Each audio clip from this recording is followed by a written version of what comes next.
মানুষদের কাছে অতি পবিত্র তীর্থক্ষেত্র। ভারতের জম্মু কাশ্মীর রাজ্যের বরফ ঢাকা অমরনাথ পর্বতের দুর্গম এক গুহায় দেবাদিদেব মহাদেব পূজিত হন। দেবাদিদেব মহাদেবের এই পবিত্র তীর্থক্ষেত্র নিয়ে নানা অজানা কাহিনী জানতে অবশ্যই এই ভিডিওটি শেষ অবধি দেখতে থাকুন। সেই সঙ্গে এই চ্যানেলটিকে অবশ্যই সাবস্ক্রাইব করে রাখুন। অমরনাথ শিবলিঙ্গের সর্বোচ্চ উচ্চতা প্রায় 9 ফুট হয়। অমরনাথ মন্দিরে দেবাদিদেব মহাদেবের পবিত্র দর্শনের জন্য দুর্গম কঠিন পথ অতিক্রম করে তীর্থযাত্রীরা যাত্রা করেন। ইংরাজি জুন মাসের আষাঢ় চতুর্থী থেকে আগস্ট মাসের শ্রাবণ পূর্ণিমা বা রাখি পূর্ণিমার দিন পর্যন্ত এই পবিত্র তীর্থযাত্রা চলে। এই তীর্থযাত্রা দুটি পথ ধরে হয়। একটি উত্তরের রাস্তা, যেটি বলতাল থেকে দমিয়াল বারাবি সঙ্গম হয়ে অমরনাথ ধামে পৌঁছে যাওয়া যায়। এই রাস্তাটি অপেক্ষাকৃত সহজ এবং মাত্র 16 কিলোমিটার রাস্তা। অপর রাস্তাটি দক্ষিণ দিকে প্রায় 40 কিলোমিটার পথ। পেহেলগাঁও থেকে শুরু করে চন্দনওয়ারি, শেষনাগ, গণেশতপ, পঞ্চতরণী সঙ্গম হয়ে অমরনাথ ধাম। বলা হয় এই পথ ধরেই মহাদেব মাতা পার্বতীকে নিয়ে অমরনাথ গুহায় পৌঁছেছিলেন। সেই কাহিনীটি একটু পরেই শোনাচ্ছি।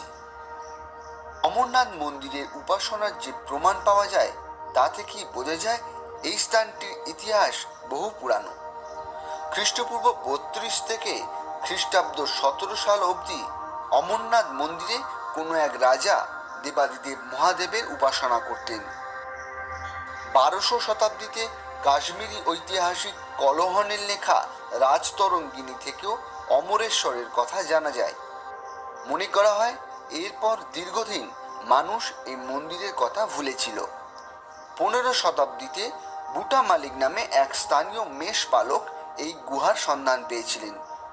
মেষ পালনের সময় এই স্থানে এক অপরিচিত ব্যক্তি তাকে এক থলি কয়লা দান করেছিলেন।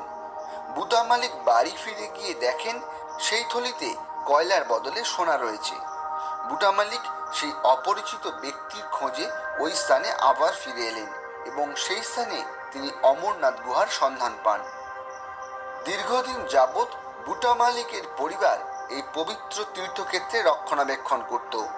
2000 সালে অমরনাথজি শ্রাইন বোর্ড গঠন দ্বারা এই দায়িত্ব শ্রাইন বোর্ডের অধীনে আসে। পৌরাণিক কাহিনী অনুযায়ী একসময় কাশ্মীর সম্পূর্ণ জলমগ্ন ছিল।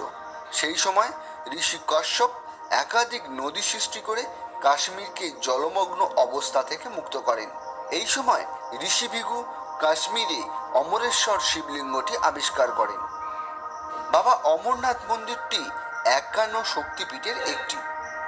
মহাদেবের স্ত্রী সতীর পিতা দক্ষের আয়োজিত যজ্ঞে মহাদেবকে আমন্ত্রণ না পাঠানোয় স্বামী অপমান সহ্য না করতে পেরে মাতা সতী যজ্ঞকুণ্ডে প্রাণ বিসর্জন করেন। তখন মহাদেব সতীর দেহ নিয়ে তাণ্ডব নৃত্য শুরু করেছিলেন। এই সময় সতীর দেহটিকে 51 খণ্ডে বিভক্ত করেছিলেন বিষ্ণু। কথিত আছে অমরনাথ মন্দিরে দেবীর কণ্ঠ অংশ পড়েছিল। এখানে দেবী মহামায়া রূপে পূজিত হন। দেবী মহামায়ার ভৈরব রূপে মহাদেব ত্রিসন্দেশ্বর রূপে পূজিত হন। এখন বলবো অমরনাথ শিবলিঙ্গ কেন এত গুরুত্বপূর্ণ এবং কেন এত পবিত্র তীর্থক্ষেত্র। কথিত রয়েছে একবার মাতা পার্বতী দেবাদিদেব মহাদেবকে প্রশ্ন করছেন তার গলায় এই নরমুণ্ডমালা কেন রয়েছে। তখন দেবাদিদেব মহাদেব তাকে বলেন যে যখন দেবী পার্বতীর জন্ম হয়েছিল তখন এই মুন্ডমালার শেষ মুন্ডটি তিনি যোগ করেছেন।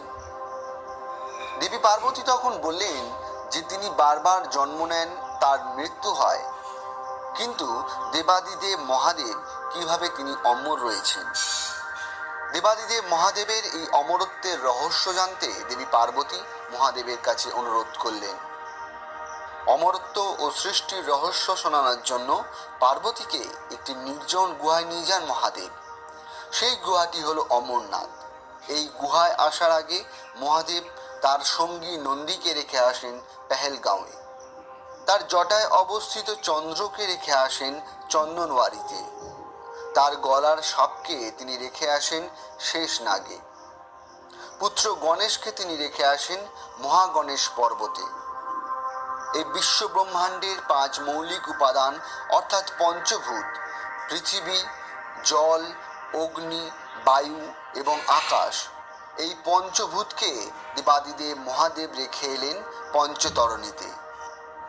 এরপর দেবাদিদেব মহাদেব এবং মাতা পার্বতী এসে উপস্থিত হলেন অমরনাথ গুহায়। সে অতি দুর্গম অমরনাথ গুহায় মাতা পার্বতীকে দেবাদিদেব মহাদেব অমরত্ব এবং সৃষ্টির রহস্য শুনিয়েছিলেন। অমরনাথ মন্দির নিয়ে এরকম নানা কাহিনী প্রচলিত।